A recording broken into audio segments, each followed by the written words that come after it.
Merci pour votre fidélité. Bienvenue à ce spécial plateau mondial Qatar 2022. Il n'y aura pas un huitième de finale pour les Black Stars du Ghana. Ils ont été éliminés par une équipe uruguayenne généreuse et vaillante dans l'effort. Les Ghanéens ont été battus par le score sans appel de 2-0 et pourtant un match nul les qualifiait pour les huitièmes de finale. Et pourtant, cette équipe ghanéenne a donc mis en place un dispositif tactique on ne peut plus clair, convaincant dans les buts. Il y avait un certain Ziggy en défense, Seydou, Baba, Amaté, Salissou au milieu du terrain, Pathé, les frères Ayou, André et Jordan, et puis en attaque, Koudous et Inaki. Voilà.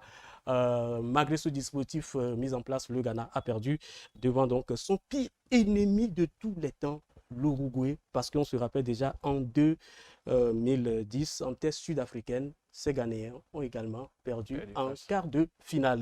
Lewis, vous êtes chroniqueur sportif, mais vous êtes également historien. Bonjour. Bonjour. Vous avez suivi ce match avec grand intérêt. Apparemment, vous êtes déçu. Bien sûr, grosse déception. Très grande déception d'ailleurs, parce que le Ghana avait son destin en main. Le Ghana pouvait mieux faire. Le Ghana a marqué, n'oubliez pas que le Ghana a marqué 5 buts lors des 2 premiers matchs. Tout à fait. Donc, aujourd'hui que le Ghana a besoin de quelques buts. Et ils en ont encaissé autant. Ils en ont encaissé. On va revenir sur ça. Tout à fait. Mais pour le moment, le Ghana devait marquer. Absolument. Le Ghana devait marquer, chercher tout au moins le match nul, le point du nul. Pour permettre au moins voilà, de nourrir encore les espoirs de qualification. Oui. Malheureusement, le Uruguay a remporté la bataille d'abord psychologique. Oui. Ce n'est pas... Je pense que tout s'est joué d'abord dans les vestiaires et c'est la communication qui a certainement marché pour les Sud-Américains, bien sûr. Voilà, les Ghanéens, certainement, on va parler du poids de l'histoire, on va parler de la présence de Suarez. Moi, quand j'ai vu Suarez titulaire, ça m'a un peu surpris parce que dans les précédents matchs, on mettait Cavani et avec les attaquants un peu plus jeunes. Donc, je me suis dit, alors le coach uruguayen a certainement étudié la psychologie des Ghanéens. Ils se sont dit, alors, si on met Suarez, certainement qu'ils auront la pression, ils auront envie de se venger de Suarez et voilà, ils vont perdre certainement le contrôle. C'est ce qui s'est passé. Oui, vous avez vu, Suarez a été quand même... S'il n'était pas éliminé, je pense que Suarez aurait pu être... Il était d'une précieuse aide pour son équipe. Bien sûr. Vous avez vu, Suarez avait sa pression, il mettait la pression non seulement aux défenseurs, psychologique. Justement, il mettait la pression à l'arbitre et tout ça jouait sur les Ghanéens. Vous avez vu, Ayou a eu le penalty. Oui. Le Ghana aurait pu être bien lancé par ce penalty manqué par André Ayou. Bien sûr, Ayou pouvait marquer le penalty, mais un penalty... À votre avis, qu'est-ce qui lui a manqué? Qu'est-ce qui lui a manqué pour faire la différence devant le gardien de but uruguayen? Qu'est-ce qui lui a manqué? Non, moi je pense que c'est la pression. La pression, le stress. La peur aussi. Bien sûr, quand on a des supporters qui chantent et scandent vos noms, il y a la pression. Il y a le penalty, quand c'est venu, tout le monde a pensé en même temps au scénario de 2010. Et pourtant, c'est un vieux de la vieille, hein? Bien sûr. Il est au sein de l'effectif, ça fait pas mal d'années. Tout à fait. C'est le seul rescapé, disons qu'il est le rescapé du fiasco de 2010. Moi, j'aurais aimé, en tout cas, pour moi, j'aurais aimé qu'un autre tireur prenne le ballon et s'en charge. Encore un penalty manqué contre l'Uruguay. Est-ce à dire que les Ghanéens sont maudits contre cette équipe?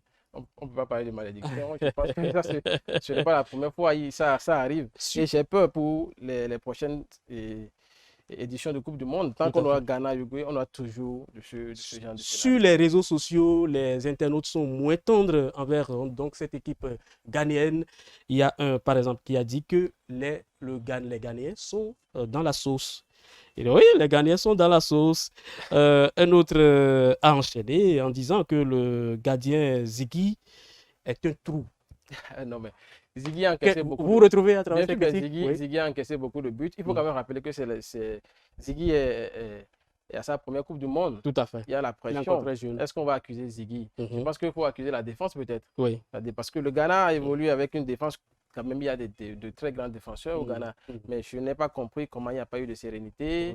Est-ce qu'ils avaient envie de marquer de buts forcément contre l'Uruguay jusqu'à oublier de défendre? On saurait le dire. Néanmoins, l'Uruguay n'est pas une petite nation de football. Les Uruguayens savaient qu'il faut gagner ce match. Oui, ils avaient déjà gagné deux fois donc cette compétition. La toute première édition de la Coupe du Monde en 1930. Ce sont donc les Uruguayens qui l'ont emporté et ils ont enchaîné en 1930 34. Donc, c'est une équipe.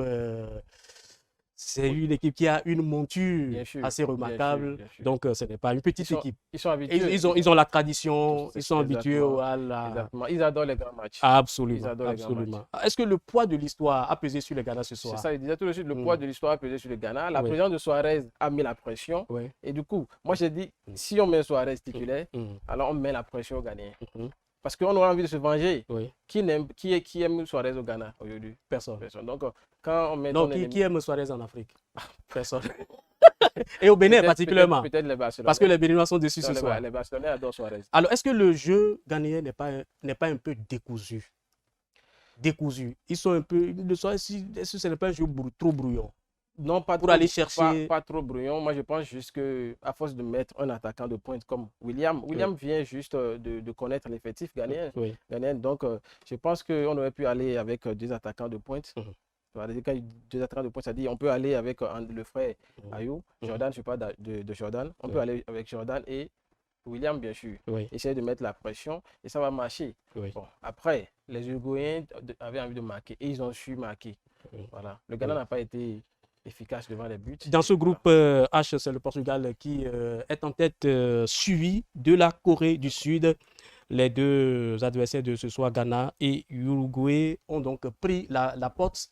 Les Ghanéens ont poussé également les Coréens vers la porte de sortie. Oui, exactement. C'est de bonne guerre. Les Ghanéens ont poussé les Uruguayens, je dirais. Oui, tout à fait. C'est de bonne guerre. C'est de bonne guerre. Et s'il y a une leçon à tirer aujourd'hui, en tout cas pour le football africain, il faut comprendre que le football se joue, c'est-à-dire sur le terrain, il faut être discipliné. Les Asiatiques sont en train de nous donner cette leçon. Quand on voit une équipe du Japon qui se qualifie, quand on voit une équipe de la Corée qui se qualifie aussi, alors ça donne à réfléchir. Alors, pour fermer ce chapitre, le Ghana aurait pu faire mieux? Bien sûr, le Ghana aurait pu faire mieux, tout au moins faire le match nul. À défaut de gagner, tout au moins faire le match nul et espérer se qualifier. Dans le groupe F, il y avait également eu le dénouement. Ce groupe F dominé par les surprenants marocains, les Lions de l'Atlas sont sortis de leur tanière et ont rougi fort.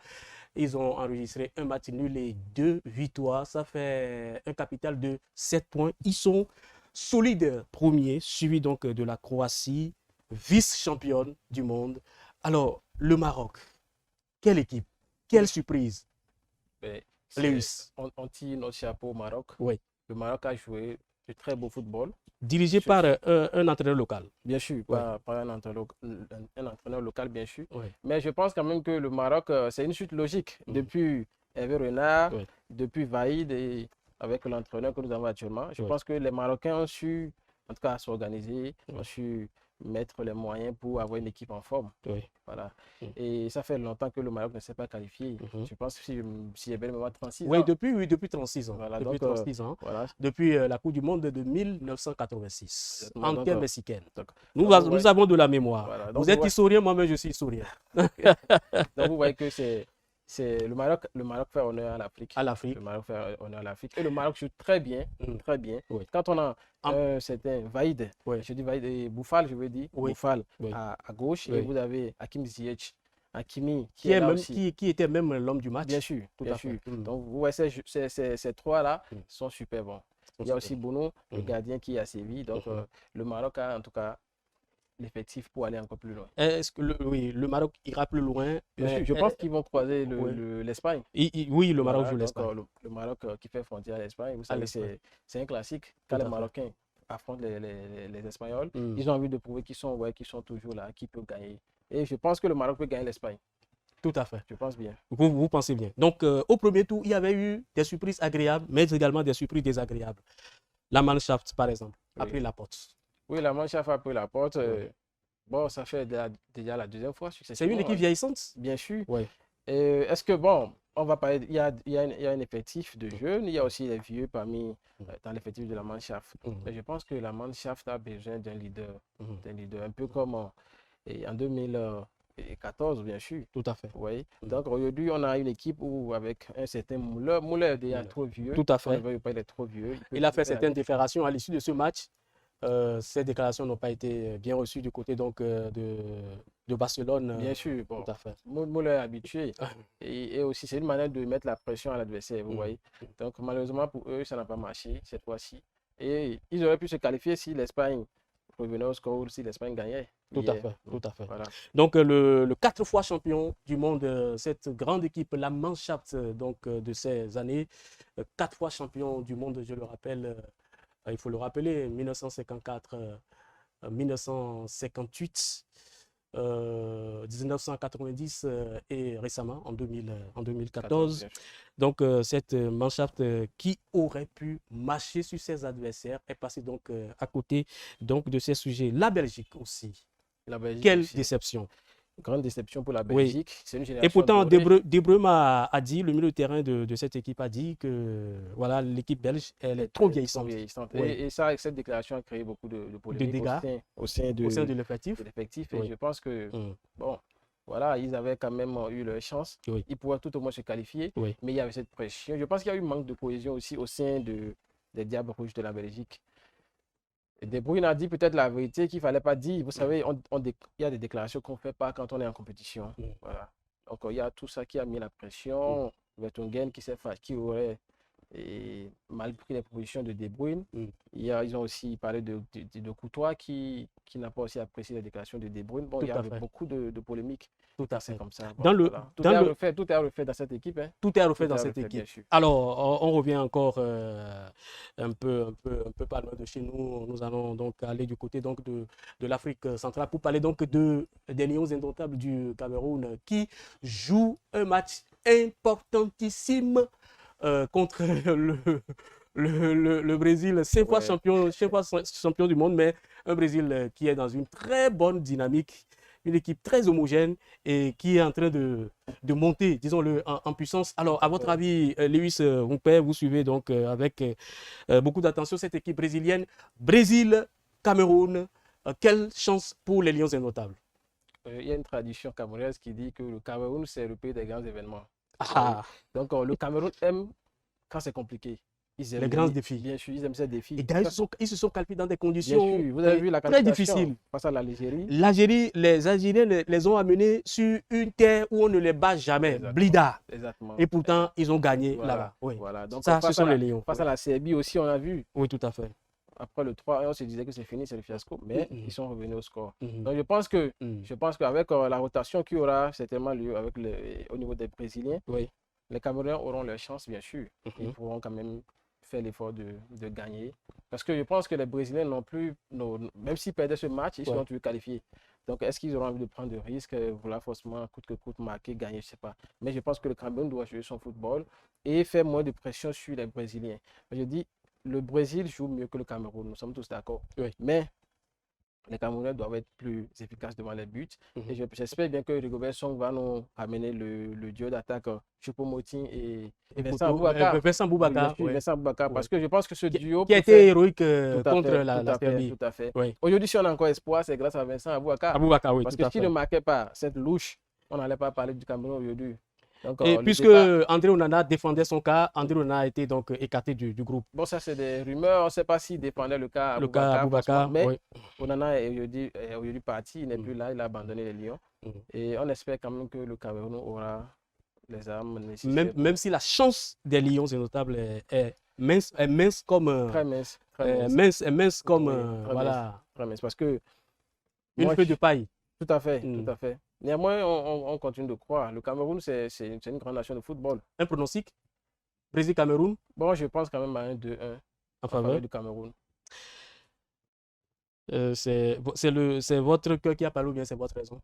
Ben, c'est les deux, puisque je suis africain, j'adore le Cameroun et je pense que le Cameroun peut gagner. Oui. Moi, j'ai vu le classement des Brésiliens. À l'attaque, on a Gabriel Jesus, il y a Martinelli aussi qui est là. Bon, les deux se connaissent déjà à Arsenal, mais je me dis, avec la défense camerounaise, ces deux auront du mal à quand même marquer de but aujourd'hui. Ok. Voilà. Nous sommes pratiquement au terme de cette émission. Votre mot de la fin, quelle équipe vous voyez remporter cette édition de Coupe du Monde de football? Un pays africain? Un pays africain. Un Sénégal? Ce serait difficile. Comme le dit Personne Pape, l'ancien président de Marseille. en football, c'est inutile de faire des pronostics parce qu'on ne sait pas ce qui va se passer sur le terrain. Oui. Voilà, donc je pense que le Sénégal aura quand même du mal à se retrouver en finale. Déjà, passer l'Angleterre, passer la France, s'ils le font, ce serait vraiment magnifique. Alors, s'ils le gagnaient, s'ils arrivaient à remporter la Coupe du Monde, ce serait historique. Voilà. Merci infiniment, cher Lewis, pour votre éclairage en plateau. Clément Dimadia, l'amoureux du Curon, était donc à la technique. Il était donc accompagné par le passionné chevillé au corps, Vital Amoussou. Merci à nos aimables et jeunes sympathiques stagiaires. Salut à chacun et à tous. La Coupe du Monde se poursuit et nous aussi, nous serons de retour bientôt en plateau. Salut chez vous.